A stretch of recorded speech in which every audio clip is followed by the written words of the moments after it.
Who signed up 6? I heard that. No, signed up 6. Oh, it was Chris. Chris. He was at Johnny's with the sales training at Johnny's, and we was talking about how he's been putting in all the work in Accelerator and not getting the type of results. Yeah. And he made a post yesterday about having a great day yesterday, which was awesome. Because I was talking about how when you're putting in the work, it's like jujitsu. It's like as a white belt, you're putting in the work, but you're not beating any blue belts. You just want to beat a couple of them or one of them.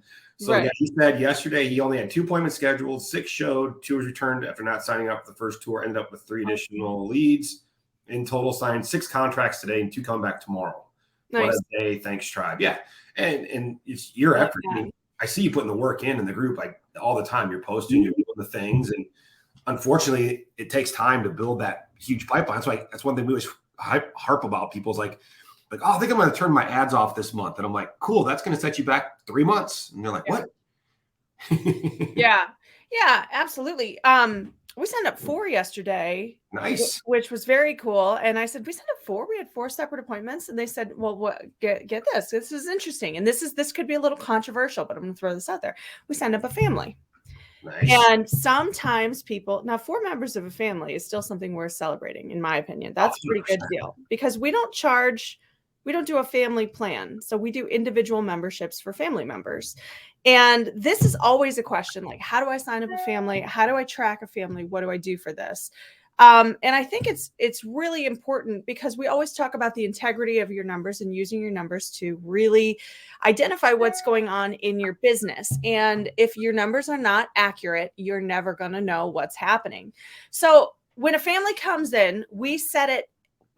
There's official rules on the 5 key metrics. Again, for everyone who has heard this before, it's review. If you've never heard this before, then welcome. This is one of the key components of how Paul and I coach and our curriculum of coaching in combat business. So the 5 key numbers are leads, appointments set, appointments to show, new member sales, and the 5th one here is defection rate. Defection rate, the first 4 are all at the beginning of the funnel. The 4th one here, or the 5th one here, is what happens when they leave. And it doesn't matter if they cancel.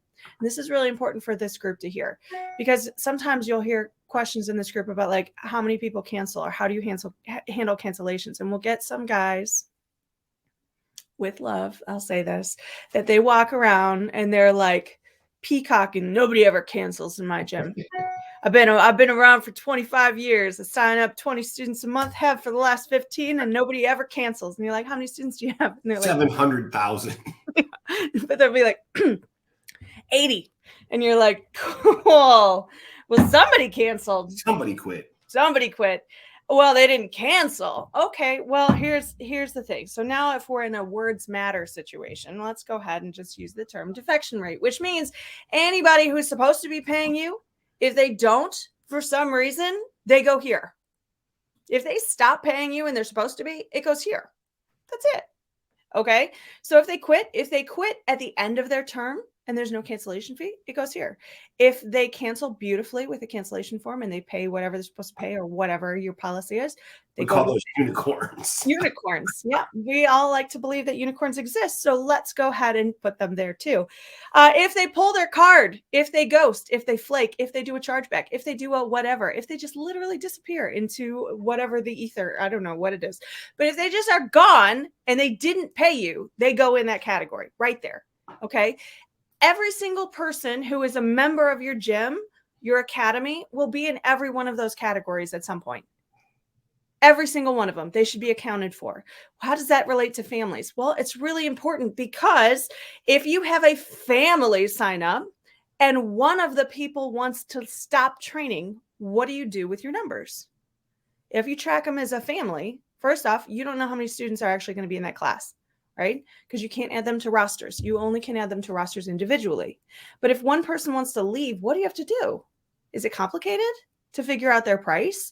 Is it difficult to even acknowledge the fact that someone quit? Can you even put that in your numbers?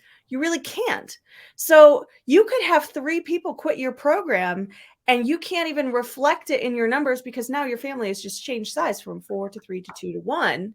And now they're just an individual, but you're not acknowledging the fact that 75% of that family left you for some reason. It's kind And of they always want to keep the lowest one. Well, yeah, he's only paying 99 back when you do the split ones. Oh, yeah. No. He's got to go full rate. It's like, what? Yeah. What? Why? Yeah. But you see, this is a complicated thing if you allow it to be complicated. So don't make it complicated.